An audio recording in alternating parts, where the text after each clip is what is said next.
Friends welcome back to ராமஸ் அரசுவை kitchen. நாம் இன்னைக்கு இந்த வீடியோவில் சூப்பரான கேக் ரெசிபி தாங்க பார்க்க போகிறோம். இந்த கேக் செய்கிறதுக்கு உங்களுக்கு ஃப்ளாரோ, ஆயில், பட்டர், ஓவன் எதுவுமே தேவையில்லை, எக்கு கூட தேவையில்லை. ரொம்ப சிம்பிளாக செஞ்சிடலாம். என்னோடய சேனலை நீங்கள் இப்போ தான் ஃபஸ்ட் டைம் பார்க்குறீங்கன்னா ரெக்கார்ட் சப்ஸ்கிரைப் பட்டனை ப்ரெஸ் பண்ணிக்கோங்க. வாங்க இந்த கேக் செய்ய ஆரம்பிச்சிடலாம். இந்த கேக் செய்கிறதுக்கு பார்த்தீங்கன்னா நான் ஒரு பேக்கெட் அளவுக்கு நார்மலாக இருக்கிற க்ரீம் பிஸ்கட் இல்லை நார்மல் பிஸ்கட் எடுத்திருக்கேன். நீங்கள் மேரிகோல்ட் பிஸ்கட் கூட எடுத்துக்கலாம். இதை நாம் சின்ன சின்னதாக பிச்சு வச்சுக்கலாம். இதை நாம் அப்படியே மிக்சியில் போட்டு அரைச்சி பவுடர் பண்ண போகிறோம். அதனால் சின்ன சின்ன பீஸு தான் நம்ம பிச்சு எடுத்துக்கலாம்.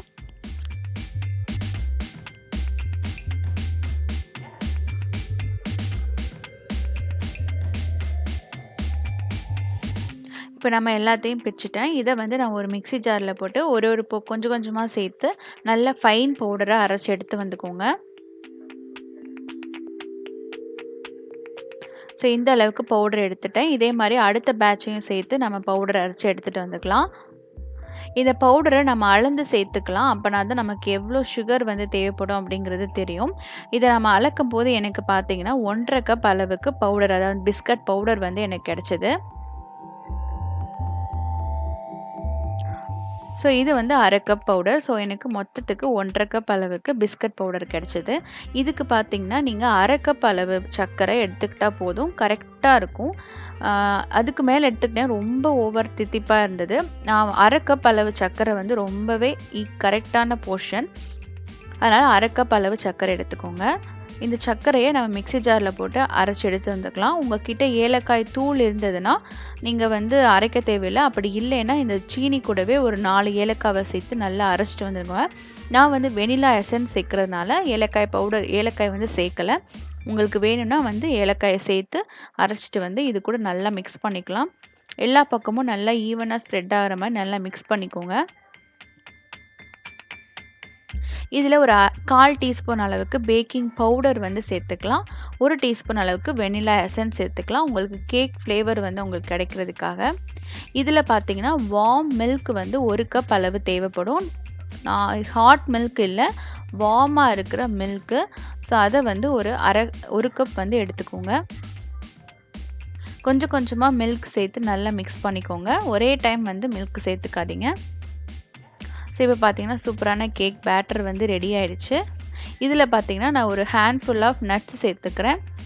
உங்களுக்கு நட்ஸ் சேர்த்துக்கலாம், இல்லைனா டியூட்டி ஃப்ரூட்டி, இல்லைனா கிஸ்மிஸ் பழம், உங்களுக்கு விருப்பப்பட்டதை சேர்த்துக்கலாம். இல்லை நார்மலாக எம்டியாக கூட நீங்கள் செய்யலாம். இப்போ நம்ம கேக் டின் ரெடி பண்ணிக்கிறோம். நான் எப்போயுமே சில்வர் டின் நான் கனமாக இருக்கிற வச்சுருக்கேன். இதை நல்லா டஸ்டிங் பண்ணிக்கோங்க. டஸ்டிங் பண்ணுறது பெரிய விஷயம்லாம் ஒன்றும் இல்லை. கொஞ்சோண்டு ஆயில் அப்ளை பண்ணிவிட்டு அதில் 1 டீஸ்பூன் அளவுக்கு மைதா மாவு சேர்த்து இந்த மாதிரி அந்த டின்னு ஃபுல்லாக ஸ்ப்ரெட்டாக இருக்க மாதிரி நல்லா தட்டி வச்சுக்கோங்க. இதுதான் டஸ்டிங். இல்லை உங்கள்கிட்ட பட்டர் பேப்பர் இருந்தால் அதை கூட நீங்கள் யூஸ் பண்ணிக்கலாம். இதில் நம்ம அந்த கேக் பேட்டரை நம்ம ஊற்றிடலாம். நான் ஊற்றிட்டு மேலாப்பில் கொஞ்சோண்டு நட்ஸை நான் சேர்த்துக்க போகிறேன். இதுவும் ஆப்ஷனல் தான், உங்களுக்கு வேணும்னா சேர்த்துக்கோங்க, இல்லைன்னா எம்டியாக கூட நீங்கள் விட்டுடலாம்.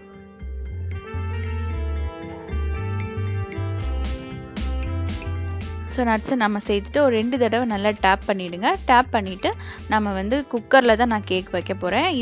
இது செய்கிறதுக்கு முன்னாடியே நீங்கள் குக்கரை ப்ரீஹீட் பண்ணிடணும். ஒரு 10லேருந்து 15 நிமிஷம் பார்த்தீங்கன்னா நல்லா ப்ரீஹீட் பண்ணி வச்சுக்கோங்க.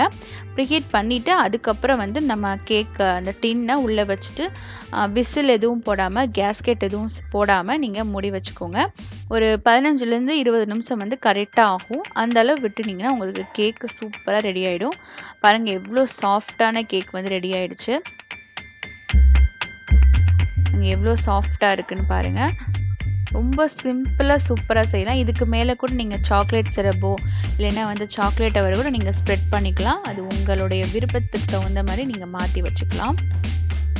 ரொம்பவே சூப்பரான கேக் ரெடி ஆச்சு. இதை நான் எப்படி கட் பண்ணி காட்டுறேன், நான் எப்படி இருக்குன்னு.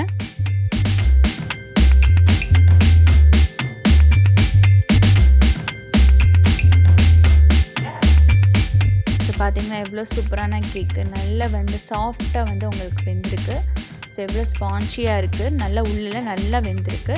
இப்படி வந்து ஈஸியாக உங்களுக்கு கேக் வந்து வீட்டிலே செஞ்சுக்கலாம். இந்த வீடியோ உங்களுக்கு பிடிச்சிருந்தா சேனலை மறக்காமல் சப்ஸ்கிரைப் பண்ணிக்கோங்க. நான் ஏற்கனவே vanilla cake, chocolate cake, rava cake எப்படி செய்யறதுக்கு வீடியோ போட்டிருக்கேன். அதோட லிங்க் வந்து டிஸ்கிரிப்ஷனில் இருக்கும். நீங்கள் போய் செக் பண்ணி பார்த்துக்கோங்க. நெக்ஸ்ட் ஒரு சூப்பரான வீடியோவில் சந்திக்கலாம். தேங்க்யூ ஃபார் வாட்சிங்.